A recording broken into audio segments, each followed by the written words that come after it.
The PR allocation of Saskatchewan has been cut into half by 50%. And as a result, the province of Saskatchewan has been canceling applications. It doesn't matter if the applicant is qualified because the quota will have to be respected.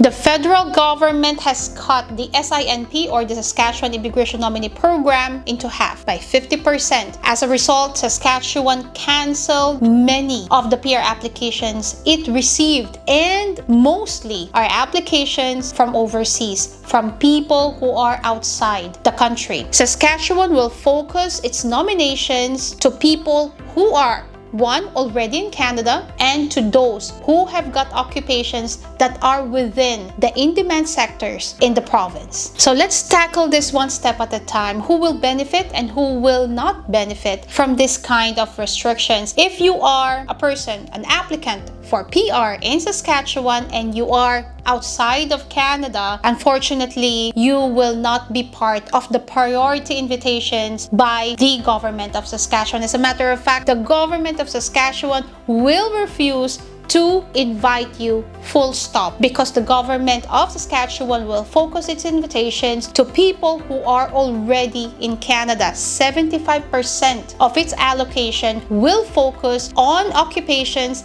and applications of people who are already in Canada, and 2, they will focus on applicants who are part of the in-demand sectors in Saskatchewan. There are various sectors that they will no longer give an invitation to, even if the applicant is in Canada, because those sectors and those NOCs have already reached the quota of, and these sectors are in accommodation, food service, retail, and tracking. And it's quite interesting because tracking is something that they will not put or give an invitation for, whereas in Calgary, in Toronto, in Halifax, these are positions, truck drivers, positions that are in demand. You have the occupation, a licensed heavy truck driver position, then you should and you could explore those cities that I have just mentioned. As a matter of fact, I created and published a separate video wherein truck drivers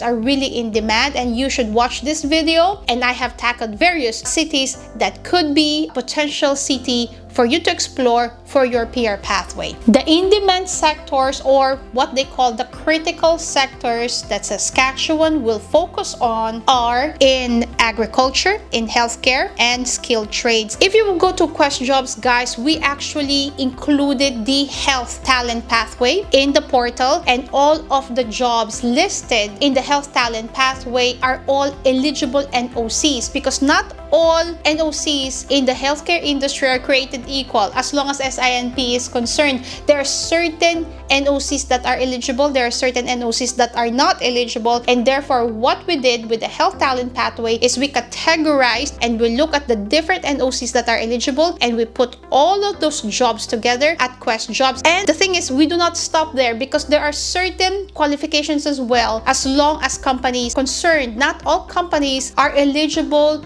to sponsor an applicant, and there's a variety of eligibility requirements. We also had to look at them, we also had to research them, and put together the companies that are eligible, find the jobs within those companies, and put those jobs in the portal. There is also the agriculture pathway, and this is the same process that we did. We put together the categorization, the jobs and the companies with all the eligibility requirements and all the NOCs that are eligible under the agriculture pathway. As a matter of fact, it's not sufficient that your NOC is part of the priority sectors in Saskatchewan, the priority sectors that I have just mentioned in agriculture, in skilled trades, and in healthcare. But you also have to show a job offer from a Saskatchewan-based company. Therefore, it's not enough that your location of job is in Saskatchewan. It will not work. The company that gives you the job offer should have a registered business license in Saskatchewan. Therefore,